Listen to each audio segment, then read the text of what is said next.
Mikael, kita nak kemana Mikael? Kita nggak ngulang. Ngapa ngulang? Aku Ngapa? Revandra. diketahui Revan.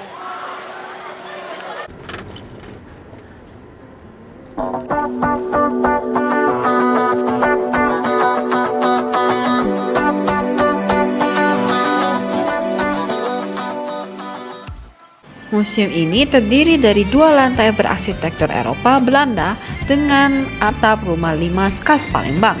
Dahulu, wilayah Museum Sultan Mahmud Bandarudin II ini merupakan lahan bekas istana yang dibangun oleh Sultan Mahmud Bandarudin I pada tahun 1737.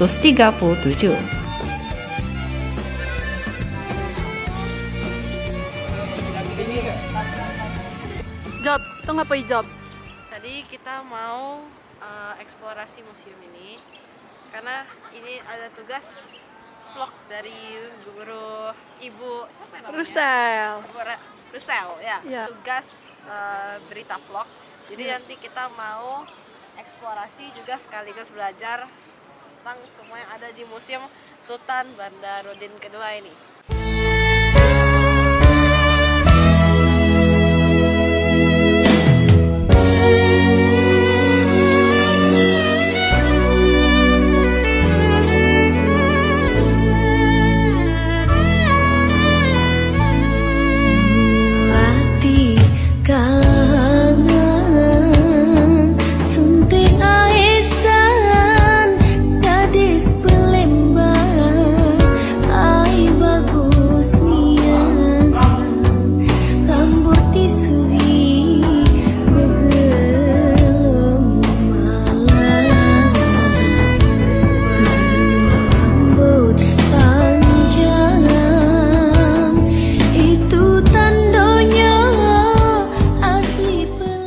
Nah, jadi di sini kita ada namanya diorama Perang Kuto Gawang. Perang ini terjadi akibat ketegangan antara Kerajaan Palembang dan VOC yang disebabkan oleh tindakan provokatif VOC, seperti penahanan kapal dan perampasan barang dagang. Konflik ini mencapai puncaknya ketika VOC menyerang Keraton Kuto Gawang pada tahun 1658 setelah insiden pembunuhan perwakilan mereka, yaitu Cornelis Oxkes. Nah, meskipun pasukan Palembang melakukan perlawanan dengan mendirikan benteng pertahanan di sekitar Sungai Musi, kebocoran yang tidak terduga pada benteng Bamagan melemahkan moral mereka, dan ledakan serta kebakaran yang ditimbulkan memaksa mereka mundur. Akhirnya, pada bulan November 1659, Keraton Kuto Gawang jatuh ke tangan VOC, memaksa Pangeran Seda Ing Rejek untuk meninggalkan istananya dan melarikan diri, yang menyebabkan kemunduran besar bagi Kerajaan Palembang.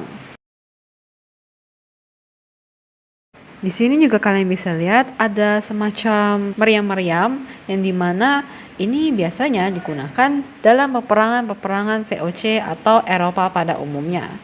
Tuh lihat banyak sekali kan? Ya ini hanya replikanya saja. Nah, sudah keliling-keliling di bawah tadi lantai 1, sekarang kami mau ke lantai 2. Kita coba lihat intip apa aja yang ada di lantai 2 ya.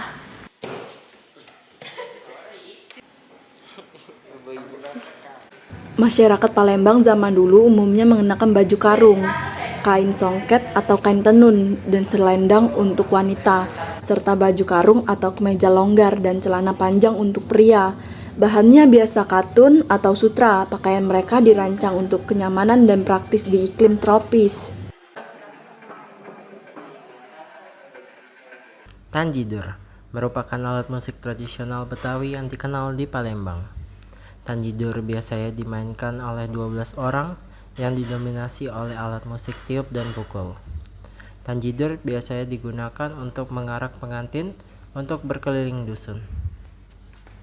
Nah guys, di sini ada tempat pembuatan kerajinan tenun. Tenun merupakan kerajinan tersohor di Palembang. Kain songket, kain tanjung, dan kain blongsong adalah beberapa hasil dari kerajinan tenun Palembang. Kain songket muncul pada masa Kesultanan Palembang Darussalam pada tahun 1659 sampai 1823.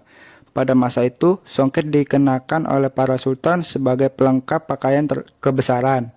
Istilah songket sendiri baru dikenal semenjak awal abad ke-19. Sebelumnya, masyarakat menyebutnya kain benang emas karena terbuat dari benang emas. Nah, di sini kita udah diperkenalin adat Palembang, tapi dengan cara pernikahan. Nah, pasti kan di setiap daerah itu ada yang namanya baju adat. Nah, di Palembang tuh juga ada baju adat, guys. Nah, seperti ini contohnya. Ini tuh ada dua, ya pasti dua suami istri lah ya, atau sepasang lelaki dan perempuan dengan diciri khaskan kain songket. Terus juga di sini tuh ada dua macam, guys. Yang di mana tuh ada adat yang bajunya tuh full tertutup, ada juga yang masih ketekan atau yang kelihatan. Biasanya tuh dipakai untuk orang nikahan zaman sekarang atau 2024 tuh dipakai yang ada bajunya. Terus selanjutnya itu pasti ada pelaminan. Di pelaminan Palembang itu seperti ini, guys, contohnya. Kalian lihat sendiri. Itu kayak mewah, serba emas, tapi ini tuh berasal dari jati semua, guys. Kalau kalian tahu, rata-rata Palembang itu pasti menggunakan jati kan. Jadi ini seluruh bangku pelaminan, hias-hiasan, corak-coraknya itu dari kayu jati dan disertai dengan warna emas.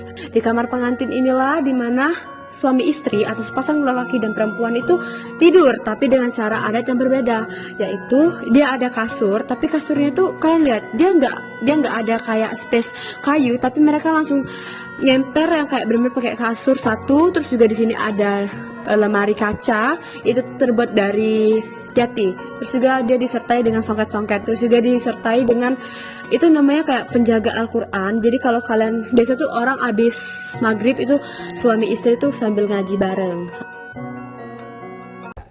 Halo guys, jadi kita tuh tadi habis muter-muter museum kan. Terus habis itu sekarang kita lagi penasaran banget kenapa warna museum ini identik dengan warna merah dan hitam. Nah, kalian penasaran kan? Apa kita tanya langsung aja sama kakak-kakak yang di bawah? Ayo. Nah, guys, di sini aku lagi sama kakak siapa? Perkenalkan, nama saya Edo sebagai tour guide di Museum Sultan Mahmud Badruddin II Kota Palembang. Nah, di sini aku mau ngewawancari Kak Edo tentang seputaran museum ini. Aku mau tanya nih Kak awal-awal, kenapa museum ini dibangun dan apa tujuannya tuh museum ini dibangun, Kak? Nah, untuk tujuan kenapa museum ini dibangun itu yang paling utama sih kita ingin memperkenalkan Kesultanan Kota Palembang itu. Contohnya salah satunya itu Sultan Mahmud Badruddin II.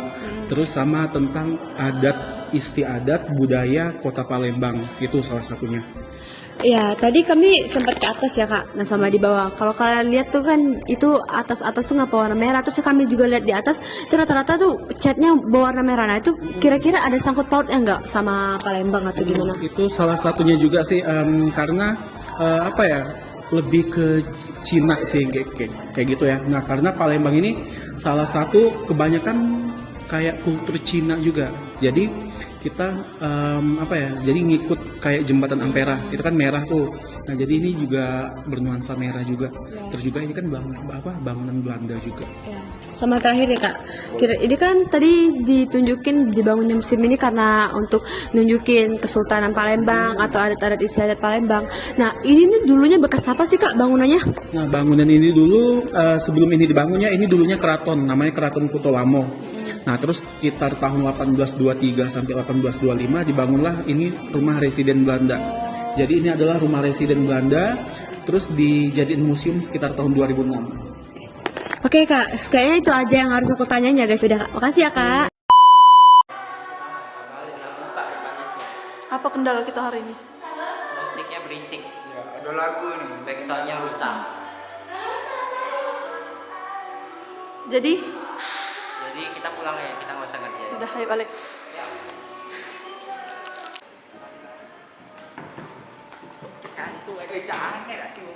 Manis-manis ya.